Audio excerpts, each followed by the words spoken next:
पुनीत जी। राधा वल्लभ श्री हरिवंश। श्री हरिवंश महाराज जी। गुरुदेव भगवान, आप कहते हैं कि हर श्वास में नाम जप करो, नाम चल रहा है तो मृत्यु हो जाए तो निश्चित भगवत प्राप्ति होगी, लेकिन गुरुदेव भगवान जीते जी भगवत प्राप्ति का अनुभव हो, इसके लिए क्या करना होगा? प्रेम। किसका प्रश्न है? प्रेम। जब तक प्रेम प्रकट नहीं होगा तब तक भगवत साक्षात्कार नहीं होगा। हरि व्यापक सर्वत्र समाना और प्रेम ते प्रगट होए मैं जाना। मिले ही न रघुपति बिनु अनुरागा। अनुरागा माने प्रेम। किए कोटि जप जोग विरागा। राम ही केवल प्रेम प्यारा, जान लेव सो जानन हारा।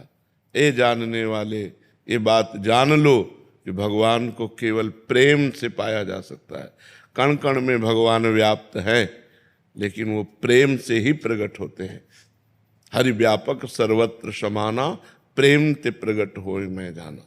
बहिरंतश्च भूतानाम अचरम चरमेव च दूरस्थम चांतिके चतत।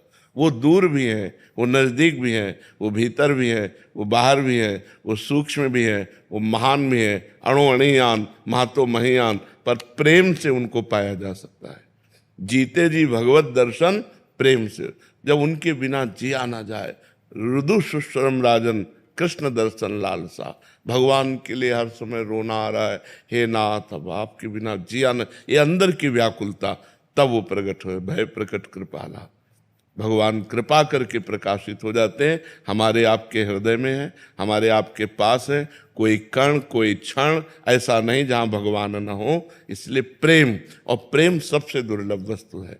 जब हमारा निष्काम भजन होता है, और ऐसा भजन होता है, निष्पाप भजन होता है, कोई पाप आचरण नहीं होते, कामना नहीं रहती, तब वो कामना रहित भजन प्रेम प्रकाशित कर देता है। अभी तो विविध प्रकार की कामनाएं हैं, तो भजन कामनाओं की पूर्ति में लग जाता है। और अगर हम कामना ना करें तो वही भजन विरह बन जाए, भगवान के बिना जिया ना जाए।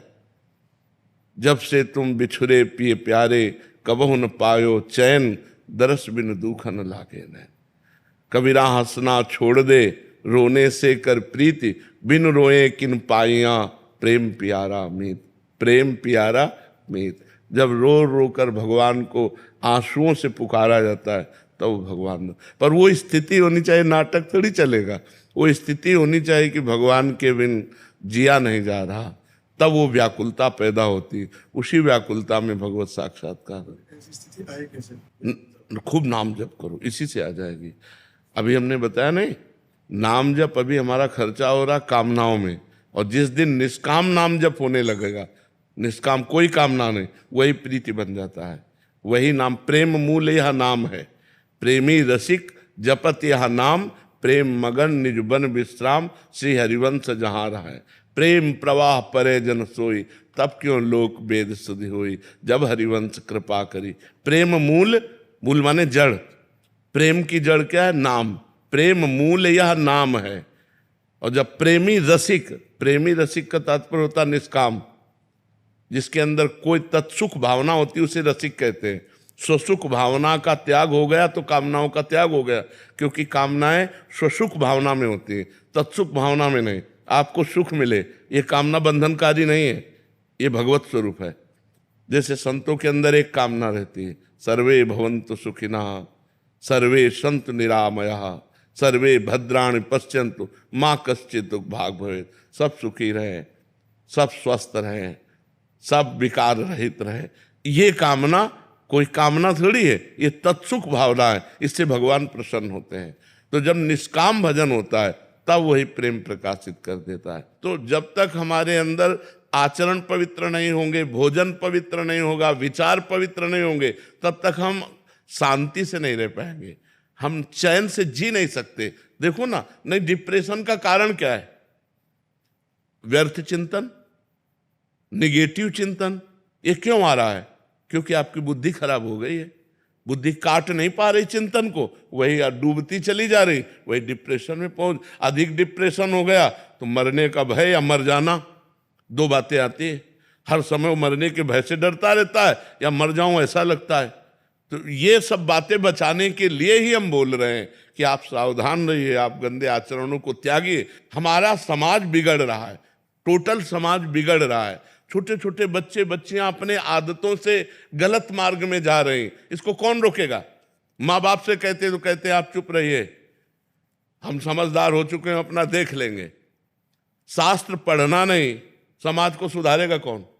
समाज किससे सुधरेगा? तो हमारे समाज में आप खुद इतने लोग बैठे हो, देखो आज हमारे समाज की दशा क्या हो रही।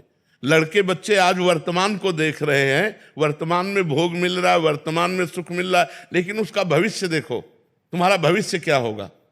तो भविष्य की तरफ देखने के लिए अध्यात्म होता है, और अध्यात्म है नहीं दिमागों में। तो इसलिए बहुत सावधानी का हमारा जीवन होना चाहिए। क्या विनय सिखाती है? अपनी माता पिता की झुक करके आज्ञा का पालन करना। मात पिता प्रभु गुरु के बानी, बिनहि विचार करी शुभ जानी। माता पिता कभी अपने बच्चों का अशुभ नहीं, वो कोई राक्षस हो बात अलग है, नहीं तो कोई अशुभ नहीं करता, अपने बच्चों को बढ़ाना ही चाहता है, सुखपूर्वक उनका जीवन कटे, ऐसा ही शिक्षा देता है। तो माता पिता गुरु संत इनकी वाणी को सुन करके अपने जीवन में उतारे तो हमारा अध्यात्म भाव पुष्ट हो, तो हमारी ये दुर्गति रुके। भगवत प्रेम तो बहुत ऊंची बात है, पहले मनुष्यता आ जाए। एक लड़की यहाँ बैठ के कह रही थी कि हम अपनी दादी को नशे की गोलियां खवाती हूँ और शराब पीती हूँ और नए पुरुष से रोज भोग करती हूँ, क्या मेरा कल्याण हो जाएगा? कै साल की हो? तो बताए 17 साल की। अब बोलो, जो अभी पढ़ने की अवस्था है, अभी जीवन को उन्नति में, वहां तुम इस आचरणों में उतर गए, अब क्या तुम्हारा जीवन बचेगा? जो सत्संग सुन रहे हैं, जो शास्त्र को जान रहे हैं, उनकी बुद्धि तो चैन लेने नहीं दे रही, लेकिन जो धर्म विरुद्ध है उनकी बुद्धि क्या करेगी? अगर हमारी बुद्धि शुद्ध नहीं रहेगी तो हमसे ऐसे आचरण कराती रहेगी, जिससे हमारा भी जीवन नष्ट होगा और दूसरे का भी जीवन नष्ट होगा। तो हमें भगवान का आश्रय लेकर शास्त्रों के अनुसार जीना चाहिए, जिससे हमारी बुद्धि पवित्र हो, हम खुद चैन से जी सके और दूसरों को भी चैन से जीने का अवसर दें। अब पति है, विश्वास करता है कि तुम हमारी अर्धांगिनी हो, तुम जहर दे रहे हो, तुम बॉयफ्रेंड के साथ मिलकर उसके साथ धोखा कर रहे हो। पत्नी अर्धांगिनी है, उसने पूरा जीवन दे दिया, तुम पुरुष होकर के दूसरी स्त्री का संयोग कर रहे हो और अपनी पत्नी के साथ छल कर रहे हो। तो ये सब समाज में क्या नहीं हो रहा? आप देख रहे हो कितनी जोर से बढ़ रहा है, इसको कौन रोकेगा? संतवाणी, शास्त्रवाणी, गुरुवाणी, यही रोकेंगे। अगर इनकी बात नहीं मानोगे तो फिर किन की बात मानोगे? वो जो कह रहे हैं उसके अनुसार चल कर देखो, तुम्हारा मंगल हो जाएगा।